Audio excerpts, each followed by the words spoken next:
April 19th, 1775, 241 years ago yesterday, an event occurred that Ralph Waldo Emerson in his poem, The Concord Hymns, opens with, "By the rude bridge that arched the flood, their flag to April's breeze unfurled, here once the embattled farmer stood, that fired shot heard round the world." Thus began the American Revolutionary War. The Old North Bridge that crosses the Concord River in Concord, Massachusetts, has been reconstructed today and is a part of the Minuteman National Park. At dawn on November 4th, 1956, Russian tanks brutally put down a short-lived Hungarian revolution. Thousands of refugees fled their country. James A. Michener, that great artist, was there as a witness and an aide, and recorded the exodus in his book, The Bridge at Andau. That little bridge in eastern Austria near the Hungarian border saved many lives.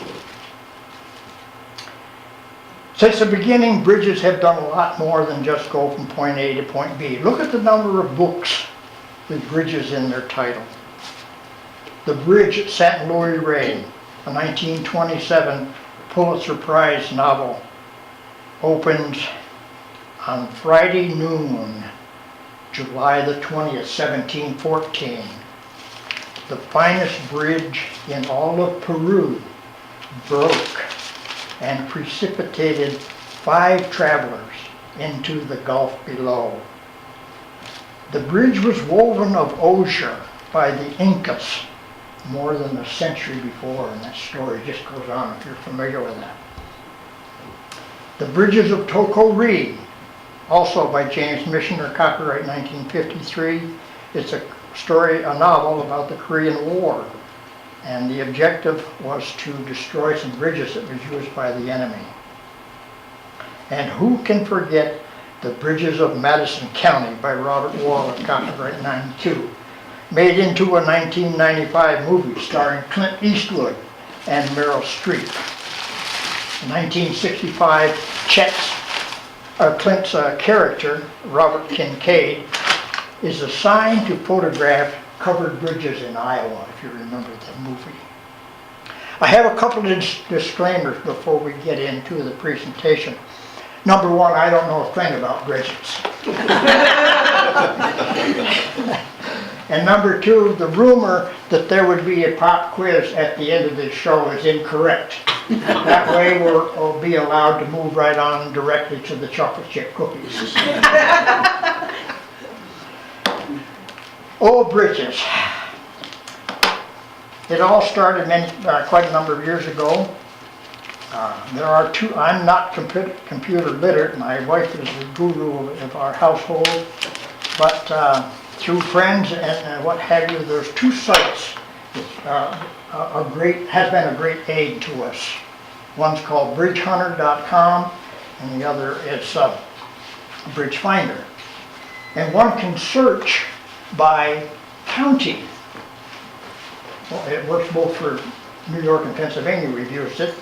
And the one for Cortland County lists 27 structures. I'm not going to be able to, I've not visited all of them. The problem with these printouts is that some of the ones that are listed, when we do our day trips, we find that they have been either eliminated, replaced, or are somehow not been altered so that the information in the printouts may not be what it is in the field. So let's get on to our bridges.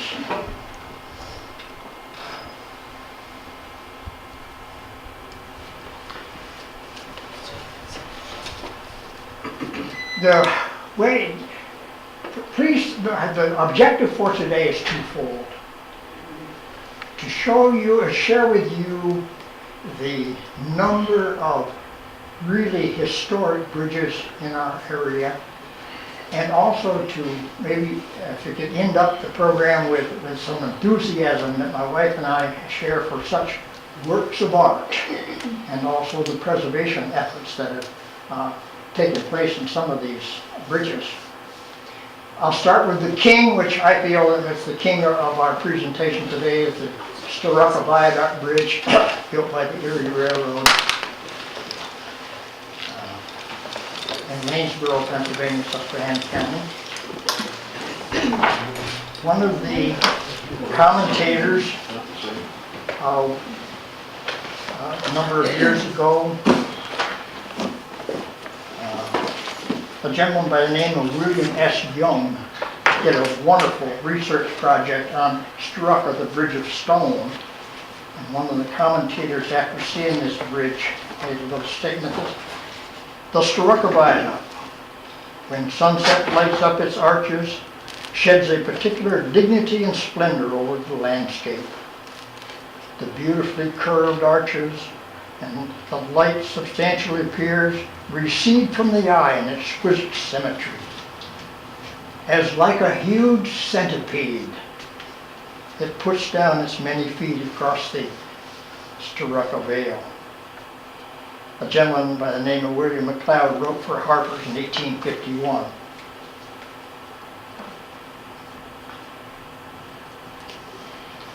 Just down the road from there, a bridge that is also connected with the Erie, maybe a quarter of a mile from the other one. And notice the basic construction of the bridge. The arches above the main arch are open. That area is called the spandrel, and that's about only word that I know about the bridges, but it has to do with architecture. This is called an open spandrel, where they leave the holes in that second arch above the main frame there. Again, not to be outdone by the king, here's the queen, also the Tunkhannock Viaduct, or the Nicholson Bridge. At the time it was built, it was the largest concrete bridge in the world. It's not so today.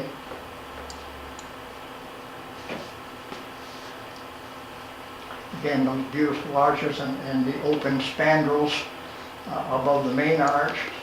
This is along Route 11. They had their 100th anniversary last year. Yes, and thank you for mentioning that, because at the Pennsylvania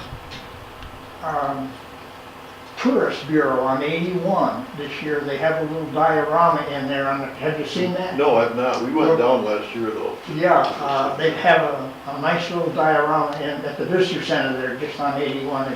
That's the best picture I've ever seen of it. You can't get much in the camera on that bridge. It's so huge. It's difficult to get all the arches and to get a good shot. There's a little pull-off right here. Okay. Just back up a little bit. Let's see now. Right where this sign is, the back of this sign, there's a little visitor or a pull-off there, so that you can kind of walk up there and get a little better view You can see it from the cemetery. bridge. Then on up the track, heading north, which I don't have a picture of, is the Martins Creek Viaduct. It's not quite as huge as this, still very wonderful to look at and stand under. It's quite an impression too. Stand under there and look up. The day that my wife and I photographed this one, this is Route 11, up ways is Route 92. And as we were standing under one of the arches, a train went by. So that both of these that you see are still active. And just up again, about a quarter mile from here north on the left-hand side, there is the DL&W, or the Delaware, Lackawanna and Western freight station. And looking at the website a couple weeks ago, PennDOT just granted the Historical Society there a wonderful grant. So they're going to renovate the freight house and relocate the Nicholson Historical Society to this building. So they'll have a nice place for their meetings, and so that's wonderful to see the restoration and the preservation of that wonderful structure. I don't have too many covered bridges, but this one down in Pennsylvania, called Knapp's Covered Bridge, 1853, is put on the National Register in 1980, and then they did a massive renovation to it in 2000. So single lane, single span, wonderful structure. It's called a burr arch, or beautiful old timbers that they tried to maintain and keep as many of the old timbers as they could, yet still make it structurally sound for today's traffic. The railroad from Binghamton to Albany back in 1869. This is the trestle at Nineveh Junction, just out of Binghamton, 15, 20 miles or so.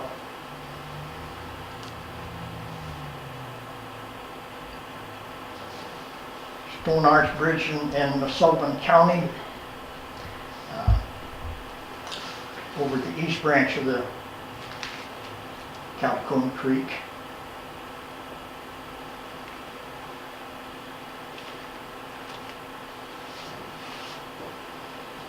Traveling a little further north, this is the former, or the original Geneva, Ithaca, and Sayre Railroad built this structure. Then this one is not in use today.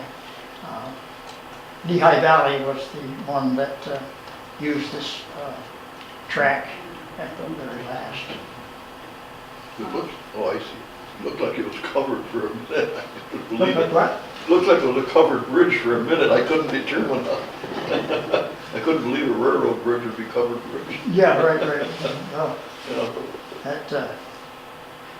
these images were shot with a point and shoot digital camera, and then the images are put on a thumb drive and through the wonderful facilities of your historical society here. We're able to bring this magic to life. This is kind of neat. It's called the Fall Creek Stone Bridge, built in 1860. We're down in my hometown now, Wayne County, Pennsylvania. The Equinox Historical Society, a few years ago, a gentleman volunteered his time to create 2 brochures, really interesting brochures on self-guided auto tours for points of interest in the Equinox and the Wayne County area. Here's what they say about this Fall Creek Bridge. This dry-laid, meaning no concrete, Stone Arch Bridge owes its endurance to being sited on bedrock. The only dry-laid without mortar Stone Arch Bridge in Wayne County, and one of the few in the nation, withstood the 100-year floods of 2004, 5, and 6. Reputedly built by George Hawks Belknap, about 1860, it served as a link to the towns of Hancock and Shehawken to get to this little hamlet was called Autumn Leaves. And there was a grist mill and a sawmill, a post office, a general store, and today you can't even find the foundations for all those structures in that little community that existed there. Moving a little further west, called the Portage Bridge, out in Letchworth State Park. My wife and I visited this, Jen and I visited this last August, and it was built by a subsidiary of the Erie Railroad. The Erie, if you remember, they were in a rush to get from the Hudson River to Lake Erie, and the Erie came through our little hometown, Equinox and Waterville, along the Delaware River in 1848. So this spur was a little bit later, but it's in the process of being replaced, this bridge. And just off to the right, you can kind of see they're starting the clearing for the new bridge. I was unable to find any information as to what the new bridge will look like, or whether this one will remain. I don't know. The original structure was 1852. This one, that burned in 1875, and then this one was put in a little bit later on in 1875. There are basically three falls on the Genesee River, which flows north and through the Letchworth State Park. This is the Middle Falls, and right next to a wonderful structure called the Glen Iris Inn. And my wife and I were, because of cancellation, we were able to, without extreme advance notification for reservations, there was a cancellation, we were able to stay in that one night. And that was built, the hotel was built in 1859, and the gentleman owned about 1,000 acres, and he donated the lands to the state of New York. There's one of the arches in the park. Again, the stones were taken out of the creek. This is out just around the corner is the Glen Iris Inn. Let's switch to some of the manufacturers of bridges local. There's 1905, the Climax Road Machine Company in Marathon.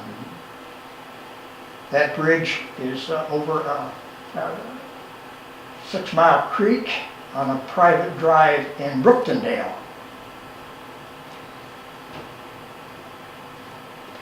(1910), again by the Climax Company. 1915, what I found in doing some research on these names is that it's like railroads. It's very difficult to track, put a timeline on.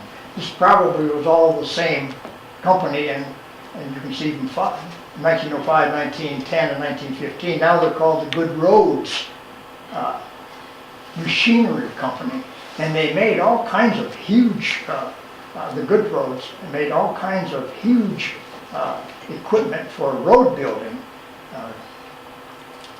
Some images, again, on some of the sites that you can find to find out where they were located in Marathon, and some of the types of, other types of equipment that they made other than bridges.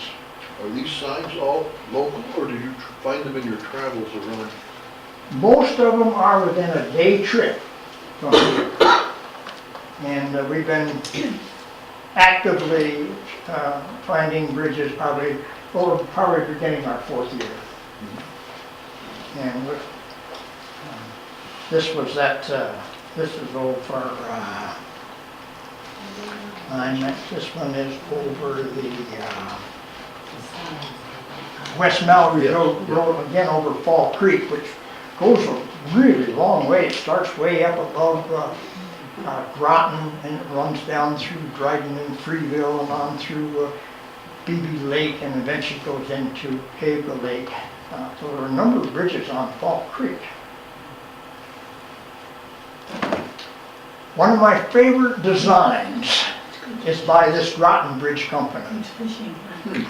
Now your society here has one of these, and I've got permission to say this, has one of these downstairs. I believe theirs is 1893, do I remember that right?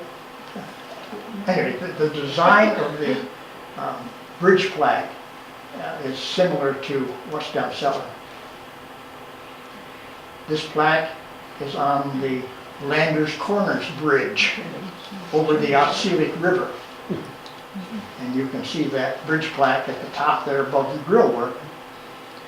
Interesting little story about this is, I don't know the requirements for being an item to be placed on the National Register.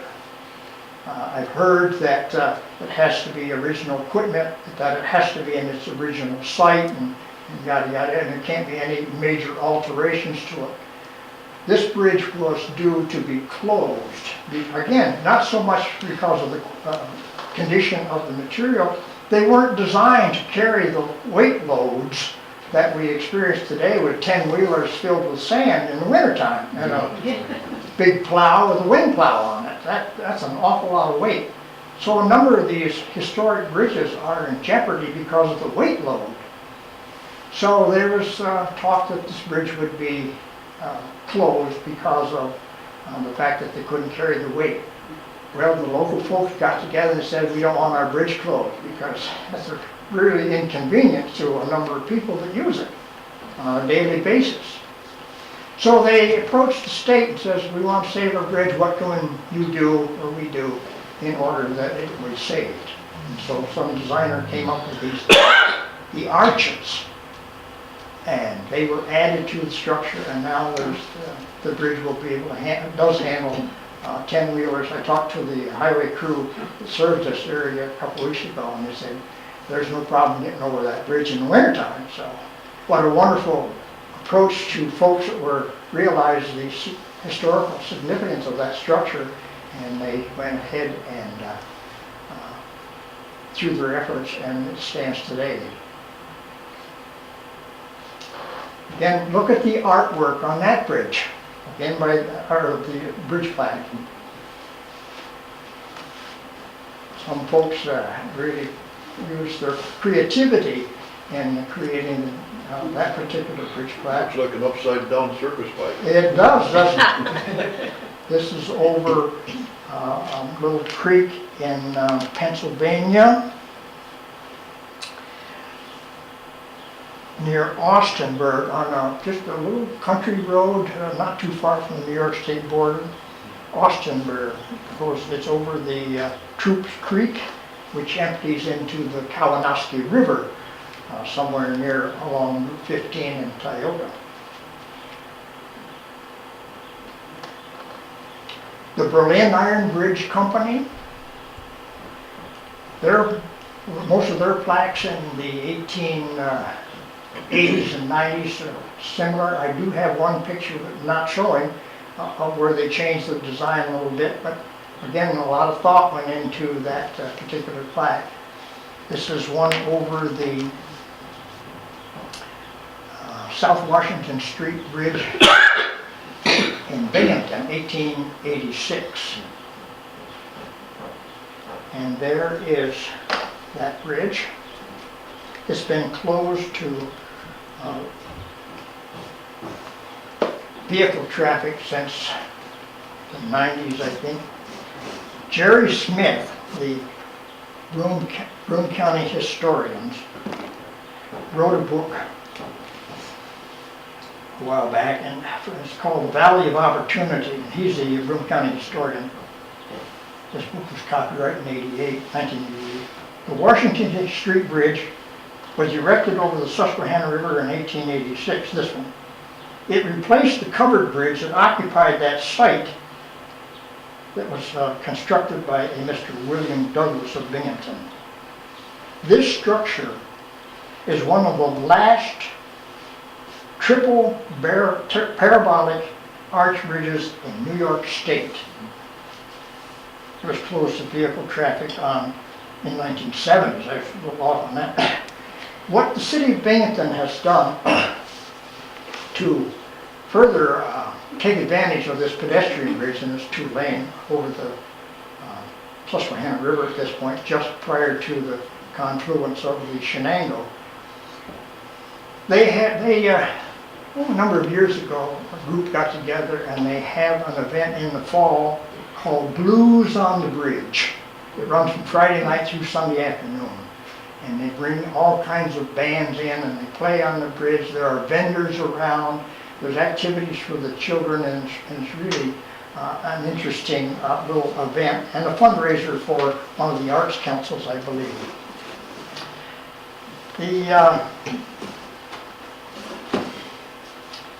Rick Marcy, the name might be familiar to you. He's a naturalist and he has a column in the Binghamton Press on Sundays. He's written a number of books. One is called the bridge to Borovici.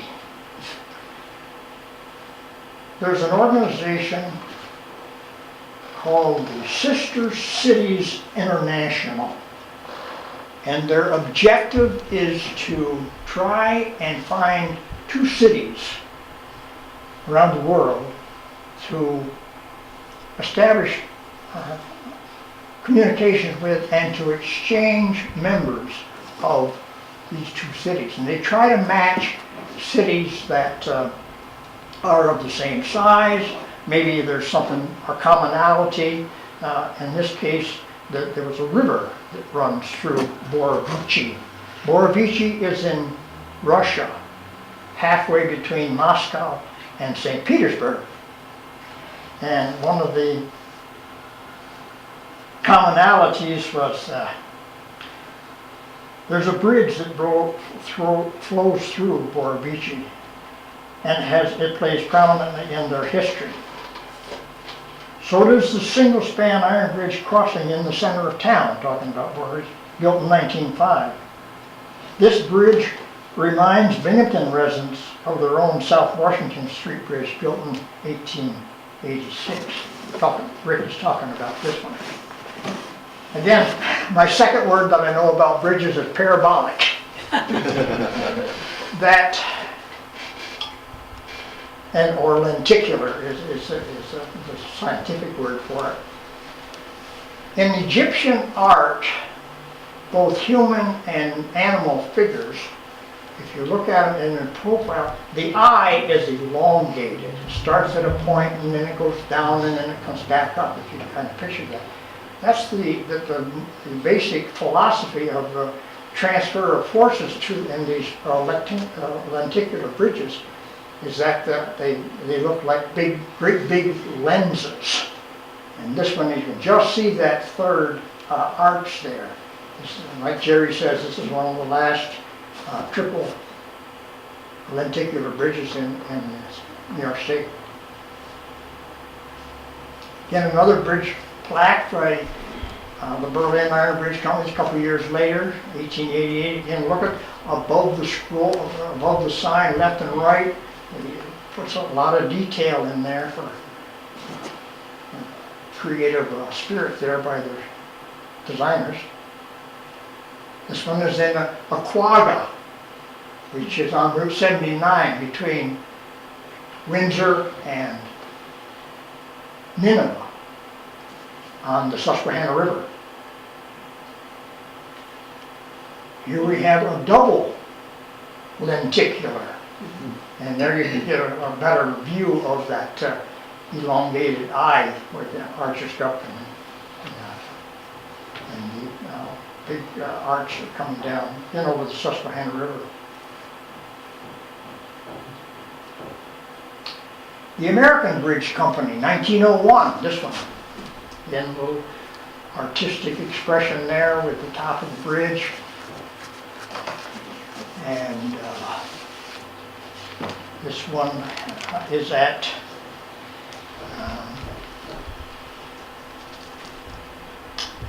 Milanville, Pennsylvania, over to Skinner's Falls on the Delaware River, south of Hancock and north of Port Jervis, about halfway. American Bridge Company came to be around 1910 or so. And some of the accomplishments of the American Bridge Company are fun to read. One of them is if you remember, I think it was 1999 and for 10 years the U.S. Mint put out state quarters. Each state could submit a drawing to represent their state. The West Virginia submitted their design for their state quarter, and it's the bridge at New River Gorge. and it's on the front of Off the Beaten Path, and then you can glance through these after the program. And this beautiful long bridge, long arch bridge here was built by the American Bridge Company. And they broke a record for arch bridges 3 times in their history. The first one was this New River Bridge going over the New River Gorge in West Virginia. The second one was the New River Gorge Bridge is 1,700 feet long. The Bayonne Bridge in New Jersey is 1,652. And the third one was Hell's Gate Bridge in New York City in 1916. So they have a long history of bridge construction and breaking some records with some of their projects.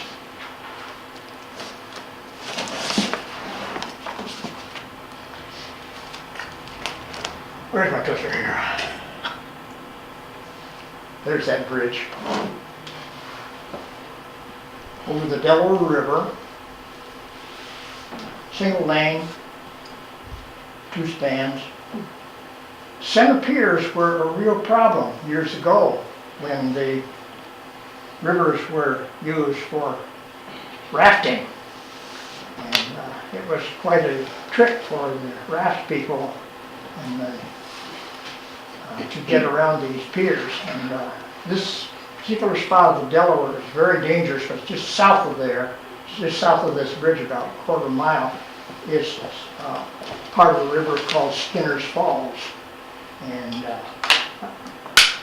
it's a real dangerous place. A lot of log rafts were broken up years ago as they attempted to get through there. If the water level was high in the springtime, where they tried to take advantage of the snow melt, why they could get through there in pretty good shape. Another local bridge company in Owego. Again, lots of artwork. This one is over the Exchange Street Bridge in Binghamton. 2 spans, 2 lane.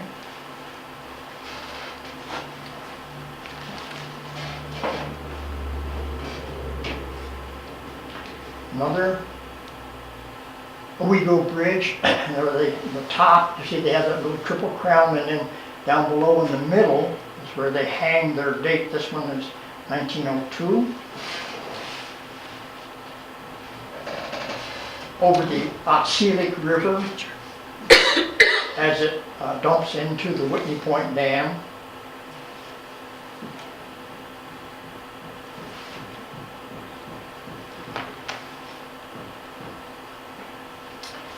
American Bridge Company, a little different style. One of the floods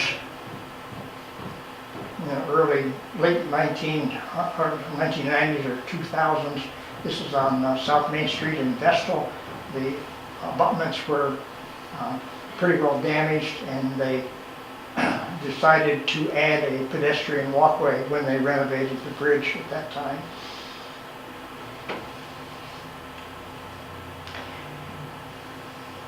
This is called a bowstring bridge. It was designed, this particular one was designed by the King brothers out of Cleveland, Ohio. Really interesting story about this one. A lady, a number of years ago, not too long ago, and rummage around here in my landfill.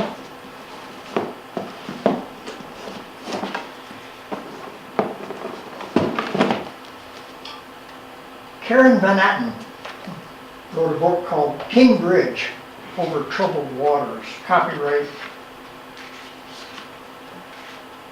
2013.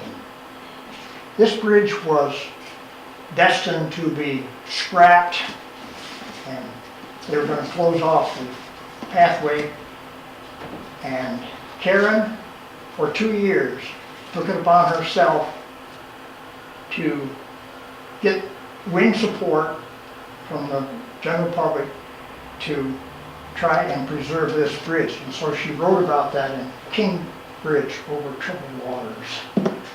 And she was successful, and today it's, the bowstring design is rapidly deteriorating. We've only found about 2 or 3. If you have the opportunity to go through Watkins Glen, as you walk up through the stream, about halfway through, there's a bowstring bridge up there, made by the Phoenix Company.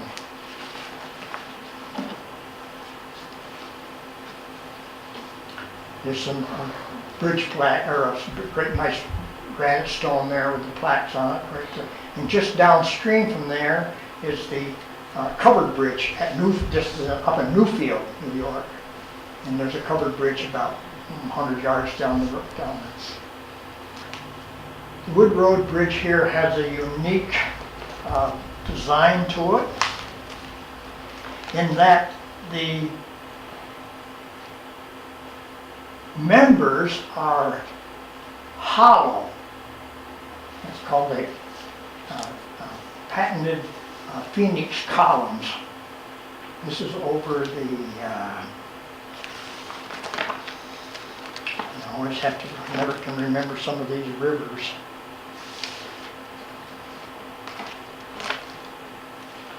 And this is in Steuben County, out where Campbell, New York, or west of Painted Post, and it's over the Cohocton River. And there's those main members are hollow, and they had to prove to the purchasers of bridges that with this kind of a design, that it would take all of the stresses that was required for the bridge that was going to be put in. And they found that they were able to extend some of the span distances by going to this type of construction.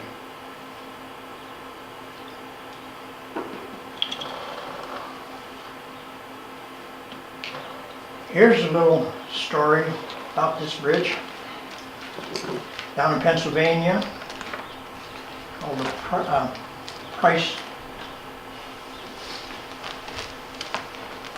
Pierceville Road. This was made by the Corrugated Metal Company of 1878. When I photographed this last summer, maybe even last fall, you can see it's kind of, there's no leaves, I don't remember whether it's fall or winter. It's a single lane, single span lenticular. It was put on the register in 2006, I believe. I was out bridge watching last week, and I happened to be going along this road that looked very familiar to me.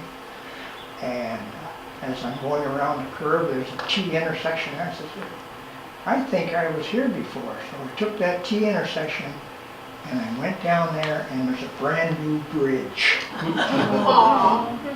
And I thought, oh my goodness. Well, it's a yay boo story.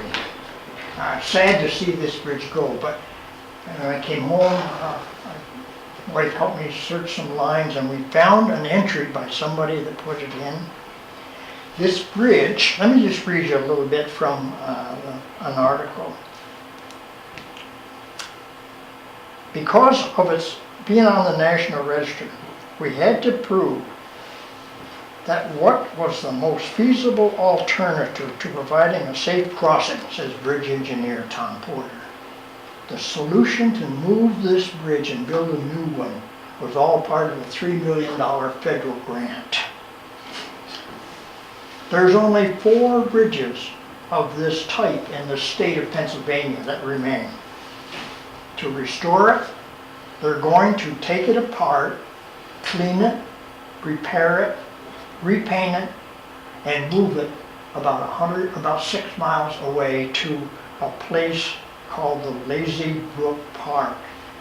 Now, from the end of the notice, it mentioned that they're hoping that by next April, that this bridge will be all taken care of, restored, a new foundation over a stream in this park called the Lazy Brook Park.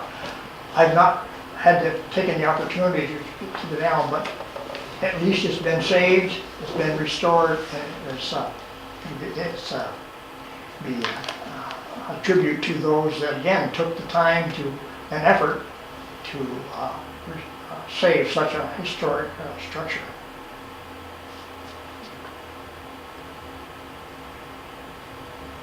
Is my battery going bad? I'm hitting it down.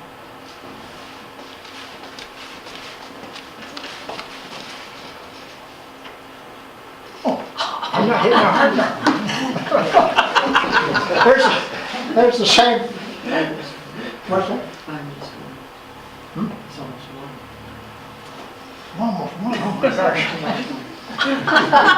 If anybody has to leave, just, then here's that same bridge, hand laid up abutments for this particular one. Getting more local, these is the bridge up in Homer. There are 3 bridges up there.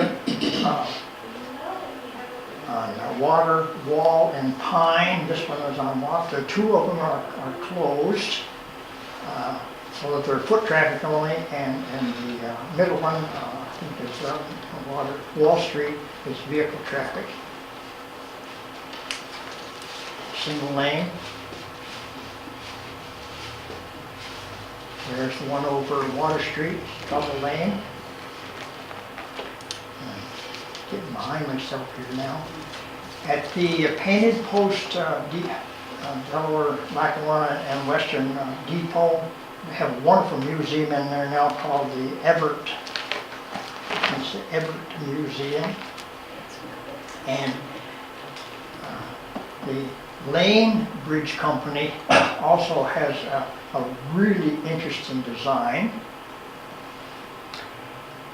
Their bridges were made of railroad rails.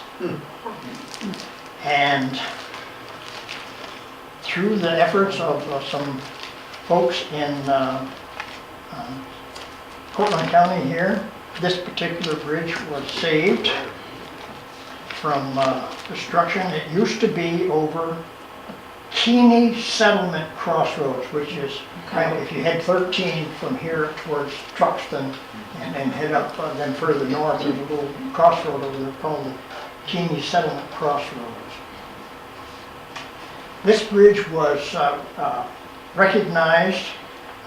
Let me just read you a print from the from your society's wonderful collection of bridge information. The bridge was removed from its location, stored for a while.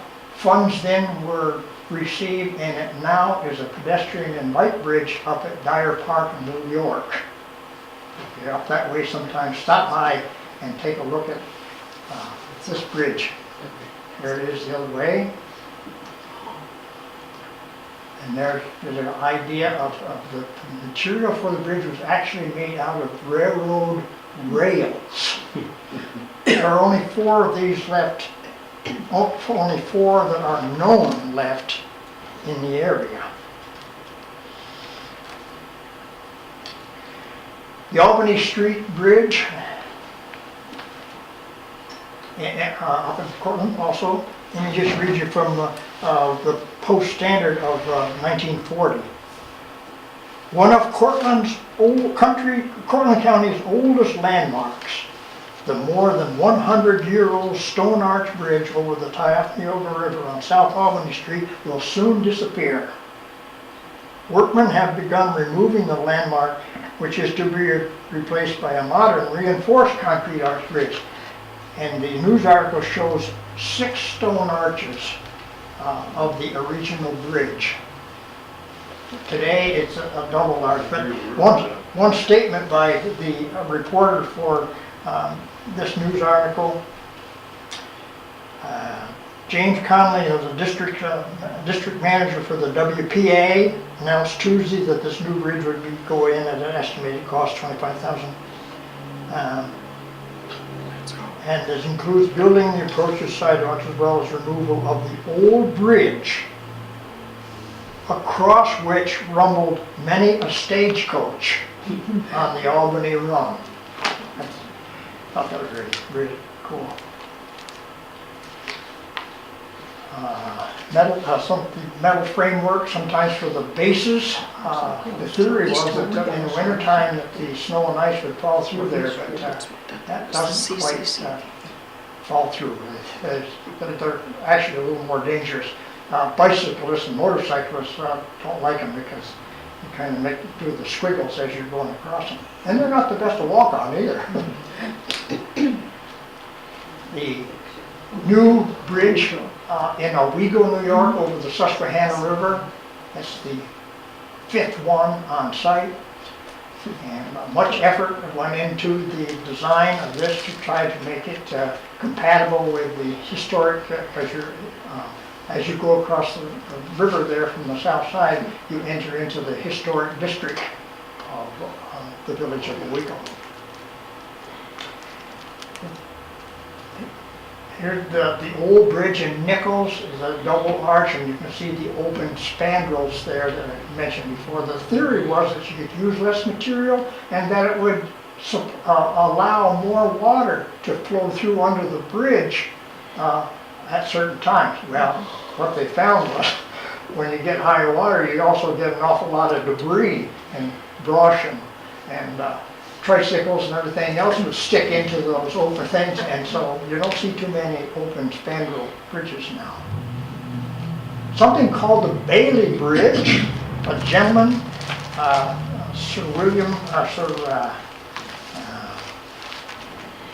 Donald Coleman Bailey, lived 1901-1985, designed this bridge, and it was the basic benefit is that it could be manufactured somewhere, transported easily, and put in place and removed real quick. And heavily used during the Second World War by both British and American as they endured that episode. Some of them, the Bailey Bridge can be used singly like it was before, or in this case in Nichols where they're replacing the bridge. If you have 2 lanes, you actually have a lot more weight, so you have to go double decker. And so there's a double section there with the Bailey Bridge. At the Newark Valley Historical Society down our way on our farmstead, we built a bridge over the east branch of the Owego Creek, and we call that the Sycamore Bridge. Pedestrian suspension bridge over Fall Creek again at Cornell University. On suspension bridges, most times the suspension cables do not go down below the road deck. And if you notice that the suspenders, up into the point where the cable goes below the roadbed, they're metal cables that come down and attach to the cross members. When you get to the part below the bridge, they're rigid pieces of, they aren't really suspenders, they're supporters. And those are solid pieces that support the bridge in its span. This is at a little place called Kellams, New York, over the Delaware River. The original design by Roebling back in the late 1800s. Railroad bridge at County Station over the Susquehanna. Just to capture some of the images later on. This is last fall up in Plattsburgh. Remember this design. I'll show it to you. This is a plaque that was on a bridge up in north of Albany. Single lane, single span, lenticular. They, again, it's restored from another location. and put on a footpath. Jen and I have been residents of North Valley 49 years, 17, a couple days ago. We live on Silk Street. And when we first moved there, our bridge was open to traffic. Well, this was, again, single lane, single span, lenticular, built in 1888 by the Berlin Iron Bridge Company. And we can look out our east window and view this. And it's been closed to traffic for over 20 years. And then we got it on the register in '97.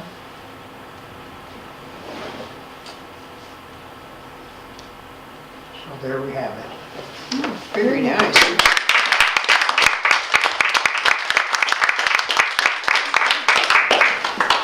How is it that they had to replace the bridge over Hoxie's Gorge that was probably finished in 1960 or 70 and the whole thing's been rebuilt when these things are built? Isn't that something? Again, your society here has some wonderful images of that, those beautiful arches initially. As you drive down Route 11 now and glance up there, you know, it's just the box kind. And it is kind of interesting. You can put a stone bridge in and it lasts 100 years, and the modern stuff don't seem to last that long. However, the old timers weren't having to put up with such large tractor trailer weights. And so a 1966 article, again through your wonderful files here at the Society, shows the Hoxie Gorge bridge going in and the arches, gorgeous structure. And then if you drive down Route 11 today, you'll, I think that you see it was replaced in, somewhere I had the information. I think it was 2003, 4, 5, somewhere along in there when they were going in with Route 81. Yeah, but I don't have a picture of the original. Originally, before 81 was finished, way into Tennessee and down the other side. But the original part of 81 was up there. That was the highest and longest span on 81 until they got farther down into the mountains. And it also had another characteristic. I understand that I can't find that in print, but it was one of the only arch-type bridges that run a curve. A lot of times, engineers don't like curves and bridges. The stresses don't seem to compute right, so most of the bridges that cross ravines and streams of water and stuff, they're generally pretty straight. There's a former railroad bridge in Owego, railroad bridge. At the time, it was the longest bridge on the Susquehanna River, and that was a huge circle there as it went from the south side points west. So they don't like, as I understand it, they don't like curves on bridges, but this new one that I mentioned at Pierceville down in Pennsylvania that's being removed, well, it's all replaced now, and another good part, they made it a memorial bridge to a Vietnam veteran that was killed in action at the age of 19. So there's a nice little plaque there to the modern bridge over his. So. Where was the Berlin Bridge Company? Berlin, New York? No, East Berlin, Connecticut, a little bit northwest of Hartford.